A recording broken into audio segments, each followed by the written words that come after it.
இயேசுவின் நாமத்தினால் உங்கள் அனைவரையும் இந்த be encourage by God's word சீரீஸ்ல நான் வரவேற்கிறேன். இன்றைக்கு கூட தேவன் நமக்காக என்ன பேச போகிறாருன்னா, நம்ம கொஞ்ச நாளா ஃப்ரூட் ஆஃப் த ஸ்பிரிட்டை பத்தி பார்த்துட்டு இருக்கோம். ஆவின் கனி பத்தி நம்ம பார்த்துட்டு இருக்கோம். ஸோ இன்றைக்கு நம்ம 4th பார்க்க போறோம். என்ன அப்படின்னு பார்த்தீங்கன்னா, லாங் சஃபரிங். ஓகே, நீடிய பொறுமை பத்தி தான் நம்ம பார்க்க போறோம். கலாத்தியர் 6ஆம் அதிகாரம் 22-23 வரைக்கும். ஆவின் கனியோ அன்பு, சந்தோஷம், சமாதானம், நீடிய பொறுமை, தயவு, நற்குணம், விசுவாசம், சாந்தம், இச்சை அடக்கம், இப்படிப்பட்டவைகளுக்கு விரோதமான பிரமாணம் ஒன்றும் இல்லை. ஓகே, இங்கிலீஷ்ல பாத்தீங்கன்னா the fruit of the spirit are love, joy, peace, patience, kindness, goodness, faithfulness, gentleness, self-control, and against such things there is no law. So இன்றைக்கு நம்ம எதை பத்தி பார்க்க போறோம்? நான் சொன்னேன் லாங் சஃபரிங், பேஷன், நீடிய பொறுமை பத்தி தான் நம்ம இன்றைக்கு நம்ம பார்க்க போறோம்.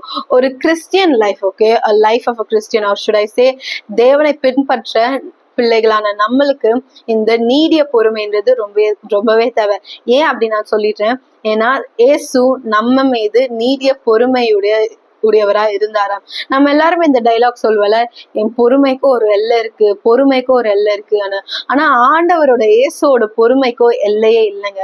அதனால்தான் நம்ம எவ்வளவு பாவம் செய்தாலும், நம்ம எவ்வளவு பின்மாற்றத்துல போனாலும், அவருடைய பொறுமை, அவருடைய நீடிய பொறுமை, அதுக்கு சகித்து கொண்டு என் பிள்ளை மனம் திரும்பிடும், என் பிள்ளைக்கு நான் ஒரு சான்ஸ் கொடுத்தா என் பக்கம் வந்துடும் அப்படின்ற ஒரு நம்பிக்கையோட அவர் இருந்து ஒரு வாட்டியும் is giving us chances. And ஒரு வாட்டியும் நம்மள அவர் என்ன பண்றாரு, சகித்து கொண்டு ஏற்றுக்கொள்றாரு.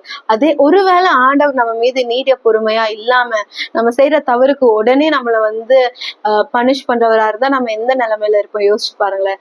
சோ நம்ம பெற்றுக்கொண்ட அந்த கிருபைய நம்ம என்ன பண்ணணும், கிராண்டடா எடுத்துக்காம முதலாவது தேவனுக்கு நன்றி சொல்லி நம்ம தேவனை மத்தவங்க இடத்துல என்ன பண்ணணும், பிரதிபலிக்கணும். இப்படி இந்த நீடிய பொறுமை. சோ இனிமே என் பொறுமைக்கும் எல்லாம் இருக்குன்ற டைலாக் லைன்ல, தேவன் என் மீது நீடிய பொறுமையாய் இருந்ததினால் நானும் பிறரிடத்தில் நீடிய பொறுமையோடு இருப்பேன். பட் அகேன், நீடிய பொறுமைன்றப்போ நம்ம கோவப்படக்கூடாது, ஓகேவா? பட் அதுக்குன்னு சிலர் நம்மள ரொம்ப தேவனோட காரியத்தை வைத்து நம்மளை டெஸ்ட் பண்ணும்போது அந்த இடத்த விட்டு நம்ம விலகிலாமே தவிர, அந்த இடத்துல நம்ம கெட்ட வார்த்தை பேசிக்கிட்டு கோவப்பட்டுக்கிட்டு ஏதாவது தவறான முடிவுகளை நம்ம எடுத்து நம்ம இது பண்ண தேவையில்ல, ஓகேவா? நீடிய பொறுமையா இருக்கணும். தேவனுக்குள்ள நம்ம என்ன பண்ணணும், நம்மளை காத்துக்கொள்ளணும். சோ இன்றைக்கு கூட இப்படிப்பட்ட ஒரு பொறுமை நமக்குள்ள வரணும்ன்றத நம்ம தேவன் இடத்துல கேட்போம். வாங்க எசப்பா, நீர் எங்கள் மீது அப்பா நீடிய பொறுமை உள்ளவரா இருக்கிறீர் ஆண்டவரே.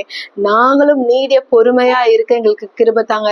எங்களோட மாம்சத்துல இது முடியாத காரியம் ஆண்டவரே. ஆனா நீர் எங்களை ஆண்டவரே ராஜா அப்பா அப்படிப்பட்ட ஒரு கேரக்டரிஸ்டிக்ஸ் எங்களுக்குள்ள நீங்க கொடுக்க போறதுக்காக நன்றி. இயேசுவின் நாமத்தினால் ஜெபிக்கிறேன் ஜீவன நல்ல பிதாவே, ஆமென். ஆமென். God bless you. We can also be patient just like God did. Okay, God bless. Have a great day.